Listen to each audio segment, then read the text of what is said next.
The following program is brought to you by the Internet Broadcasting Organization.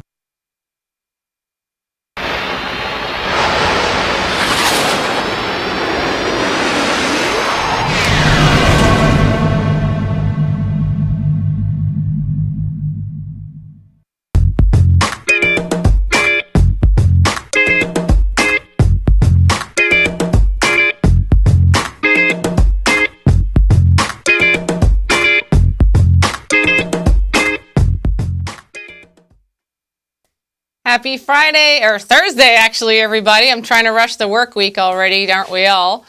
I am here today at Talkwad Studios, coming to you live in Tampa. Welcome to Barking Out Loud. We have a show tonight based on some questions we received via private message on our Facebook page, as well as some comments on our postings. And we have a little guy here with us, and I'll introduce him a little bit later, and special guest. And then we also have some resources tonight for you, again, based on general questions I received throughout the week. So if you do have other questions and you haven't sent them to me by private message or put them on our Facebook page, please do so, and we will try to get to them as best we can each week. If I can't answer them completely and thoroughly, I will tell you that I'm going to bring in someone to be able to answer your questions. We have some incredible veterinarians coming on. We have some great trainers, behaviorists, kennel owners, things like that in the area. So if you have particular questions, like I said, please don't hesitate to ask. Nothing is a dumb question. I've heard it all. It's been 15 years of rescue, so believe me, there is really nothing I haven't heard when it comes to a dog question. Some of the conversations my fosters and I have on the phone at night is pretty interesting. I say, you know, you're in rescue when you start talking about, is it soft serve or Twinkie? Or, I swear to God, we have some pretty bad questions and some pretty interesting conversations. But because we've been doing rescue so long, a lot of people rely on us for medical knowledge and behavioral knowledge, but as always, I love to bring in experts if I can. So please don't hesitate with your questions. So tonight we're going to talk about barking, actually. We are I know, right? Barking out loud. It would be appropriate we talk about barking. It had to come up eventually. So we are a retriever rescue, Florida Retriever Rescue, but we do take in larger breeds as well, and that's why it's called Florida All Retriever Rescue and Friends. In our posters, you'll see Pyrenees.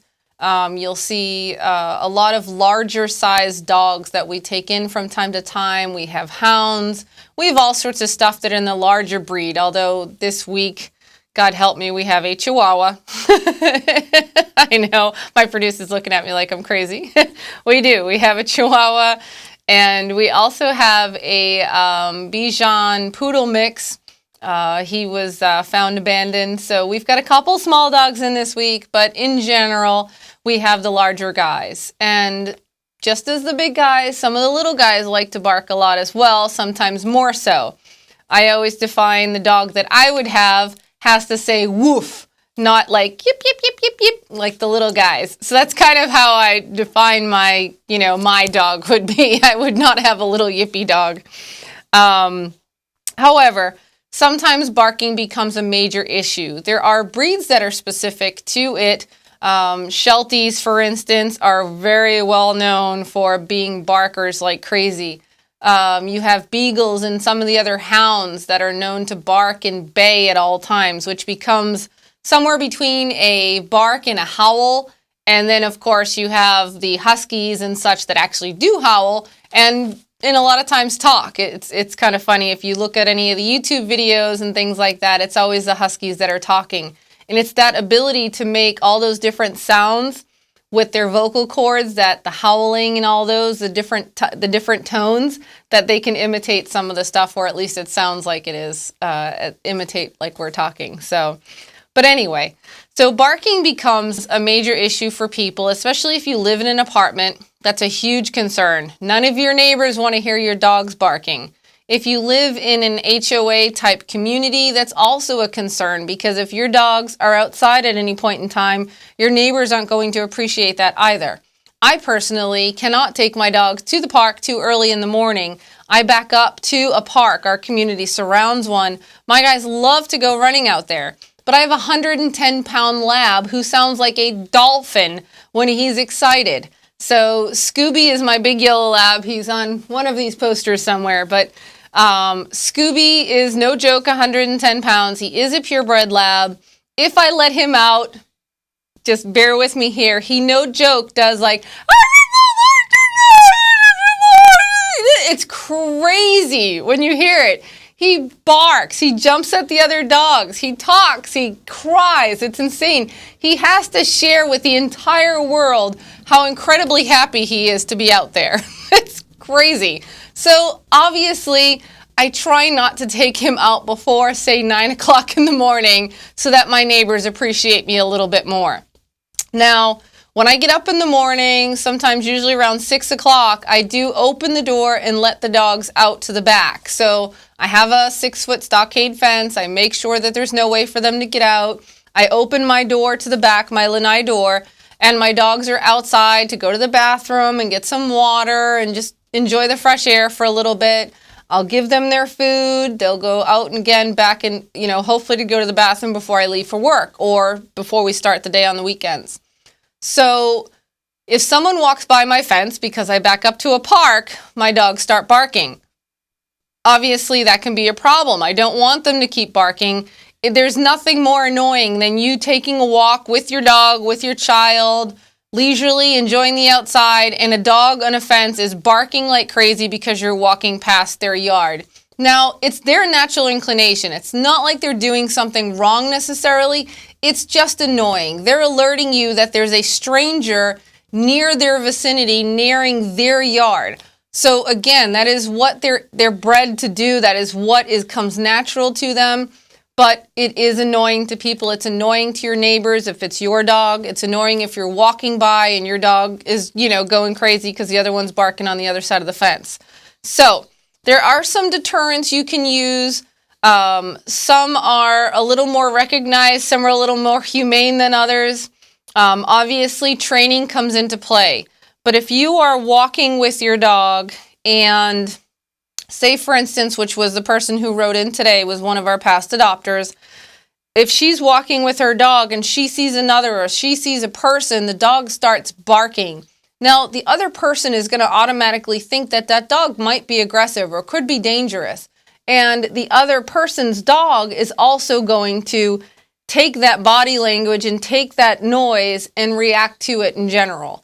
So always, and I say this always, carry a small bag of treats on you. It could be anything. The little Bill Jack liver treats are perfect because they're really small.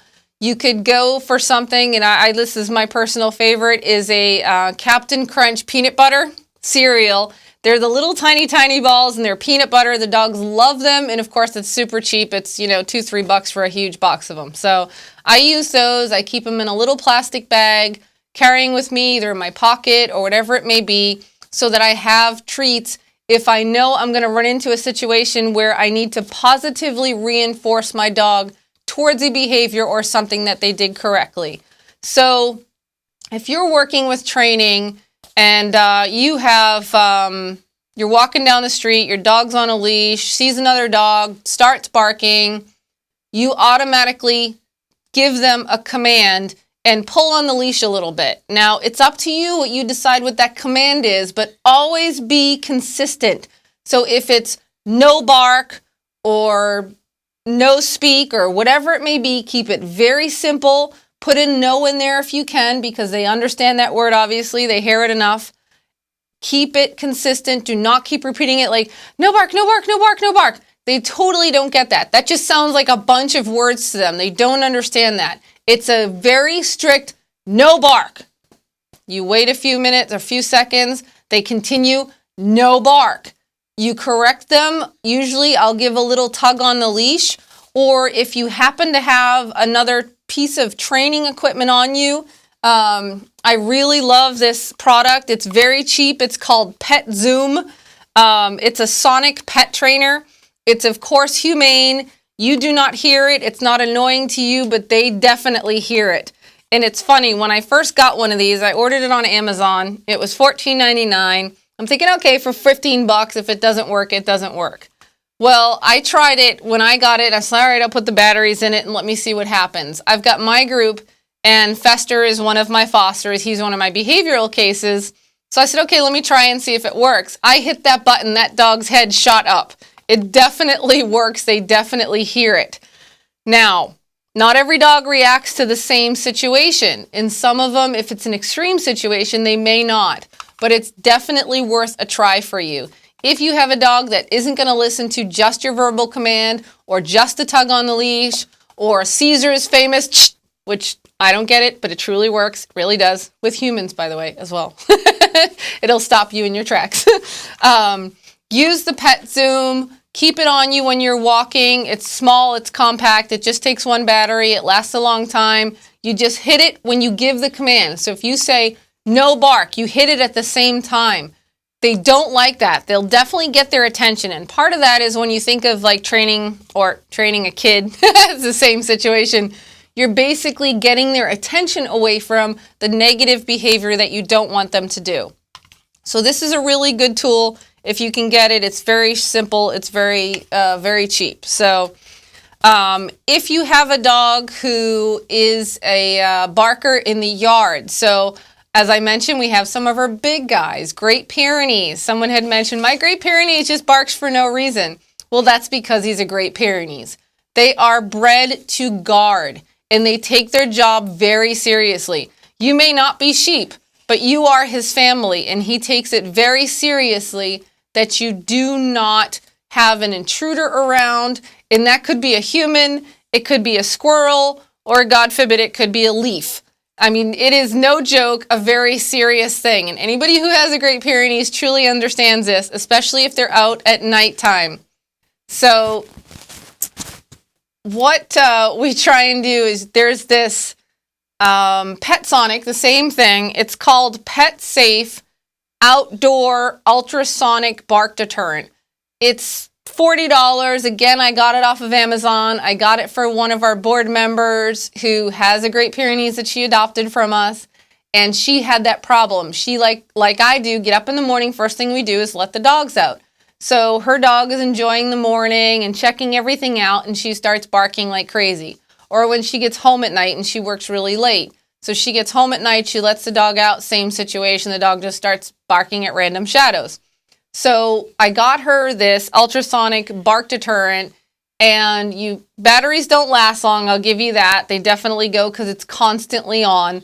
What it is it's basically the same idea as this Pet Zoom, which does up to about 20 feet. So if you're in the house and you know the dog's barking and you can hear it and they're close enough, you could hit it. Now, if you have this thing sitting on a tree or on the fence mounted or over by your door, every time your dog barks, it'll hear the bark, but if it does it more than twice, that noise is going to go off. So it's not going to say, don't alert me to anything. It's saying, don't excessively alert me to anything. And it's going to go off, and the dog's going to get annoyed, and it's going to grab their attention, and it will work. Now, again, there are certain dogs who are very serious about it, and nothing works the same for every single dog, just like any medication, just like anything. Everybody's different. Every dog is different. But in general, these two will work for you in their humane situations. There's another item they have, which is a collar, and it sprays a little something in their face. Like they don't like vinegar, or some of them don't like water, some of them love it.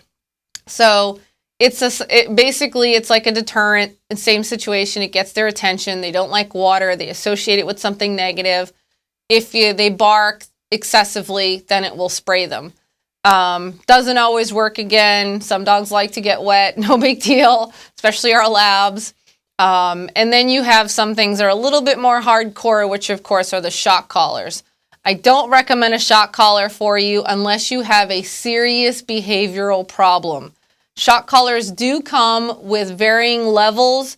There's a lower level, and there's usually 4 or 5 of them on each one. Some of the breeds that, or some of the dogs that have behavioral problems, it can set them off. So just be really careful. Talk to a behaviorist, talk to your veterinarian, talk to a trainer, see what your options are, read reviews. Amazon is like the best thing ever. You go online, you find something, you read the reviews. Make sure you read a bunch of them, see what everybody says. I mean, everybody has their own opinion, and again, not everybody's dog is going to work, but it'll give you a general idea if that can work for maybe your size dog or your breed or whatever it may be. Sometimes you can find that information on like a breed-specific kennel club or group on Facebook. If you have groups, like we have like a Dudley Lab group I know on Facebook, which is for, Dudley Labs are basically, they don't have the pigment in their nose and their eyes, so they don't have that eyeliner. It's called a Dudley. A lot of people think it's a pit bull basically mix because most of the time you have a yellow lab. It'll have yellow eyes, a lack of pigment, so it has that pink nose. Those are groups on Facebook, which can be very, very helpful for you to use. Ask a question, ask people that have that breed, and see if maybe there's something special that works for them.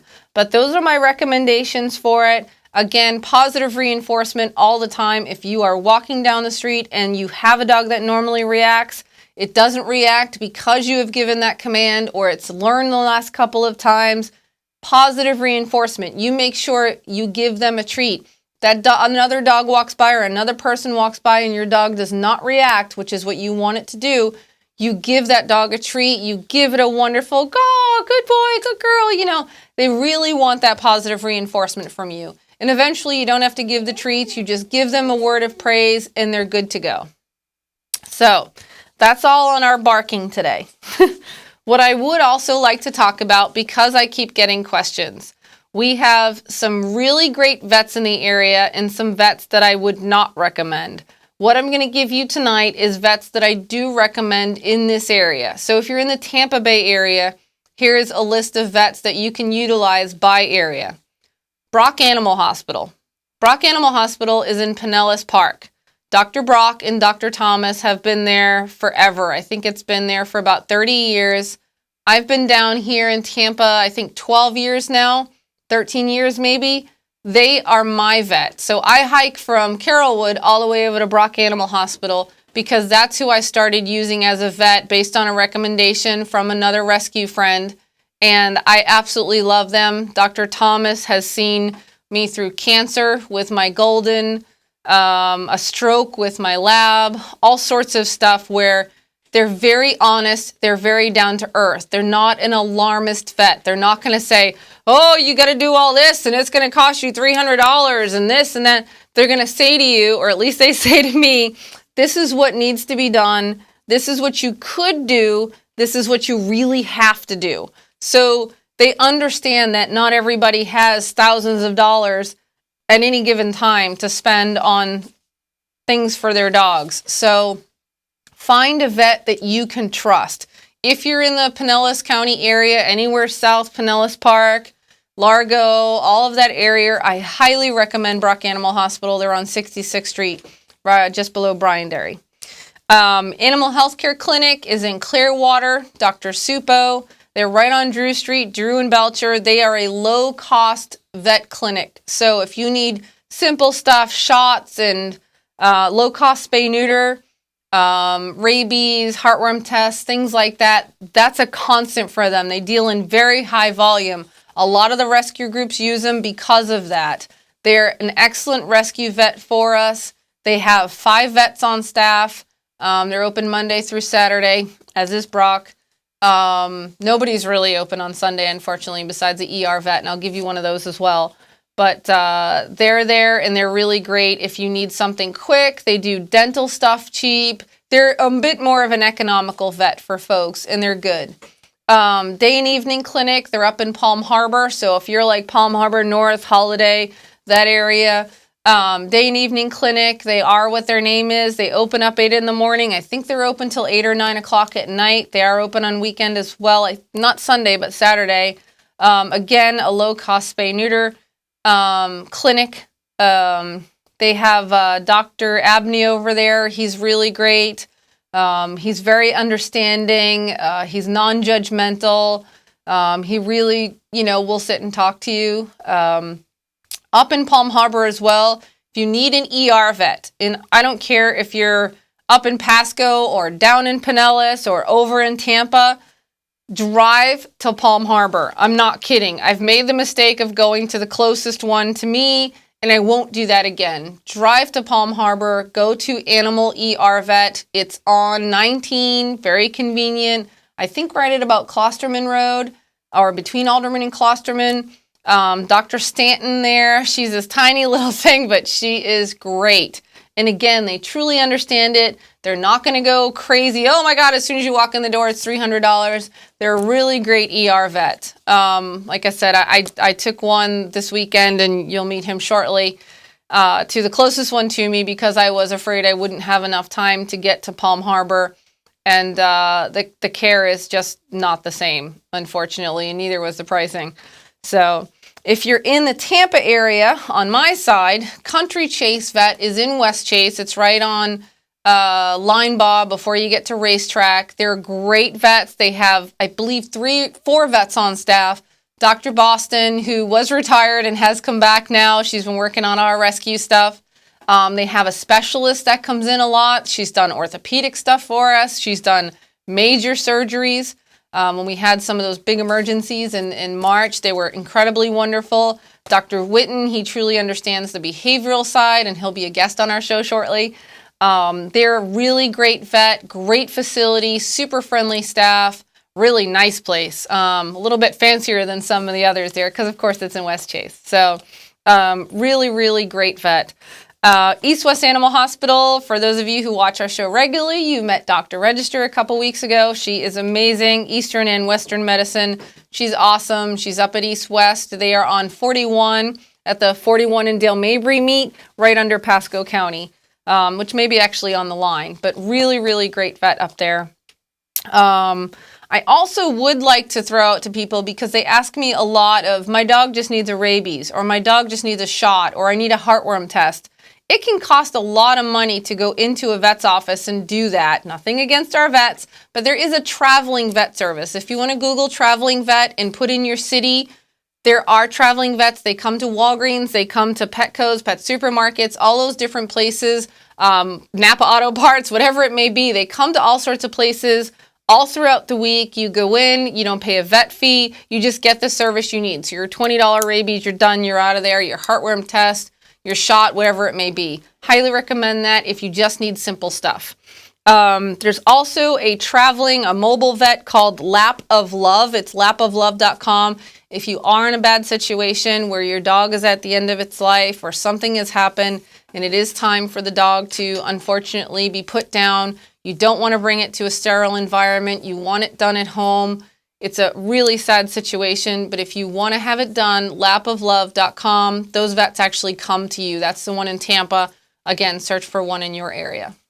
So that is it for our resource guide for the night. So what I'd like to do is wake up my little buddy here. And this is Albert. Oh, Albert's got a cold. Albert is a pup that came to us from Bainbridge, Georgia last week. We had a van come. We did a transport. We brought 20 dogs down. And Albert, oh, now he's going to cough like crazy. I'm sorry, I woke you up. Is a beautiful lab spaniel pup. His gorgeous, gorgeous soft fur. Albert had a little accident. One of the other dogs in the household, unfortunately, Albert went running for the dog's food, and the dog grabbed him, so he has a big boo-boo on his forehead, and he's shaved. That was the animal ER that we had to run into on Sunday to take care of him because it was quite a bit of blood. Thankfully, that's the only injury he has, and out of that, we did find out he has an upper respiratory when they put the tube down his throat, so now he's on medication for that as well. So super sweet puppy, great family. We have 4 of them that came in. Oh, they are such dolls. If you are interested in Albert, if you're interested, his sister is Allie, Annie, and there's another boy with an A. They're the A pups. I can't think of what they're called. We also got another litter in. We call the J pups. It's Job and Jonah and all sorts of stuff. They're little black lab mixed puppies. We got Anselma and Serenity are also little kind of fluffy mixed puppies. We got some really great adults in, Lynn, Lacey, Lucas, some of the really, really nice dogs. So take a look at our site. Information's going to come up on the screen here. You can go to adopt from far, at yahoo.com. Our Facebook page is where you can see pictures of everybody. But this little guy is going to be up for adoption shortly. And our dogs we do have ready to go. We will be at PetSmart this weekend in New Tampa. Don't forget, this weekend is PetSmart Big Adopt-a-thon weekend, so visit PetSmart in your area. There'll be rescue groups there with adoptable dogs. We'll be there 10 to 4 at the one in New Tampa. It's at Commerce Way Boulevard on Bruceby Downs, where the BJ's is. So definitely go out and check out some of the puppies, even if you just want to play with some. Have fun, adopt if you can, and have a really great week. God bless. Who's that, a puppy?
This program was brought to you by the Internet Broadcasting Organization, setting the standard for new media broadcasting.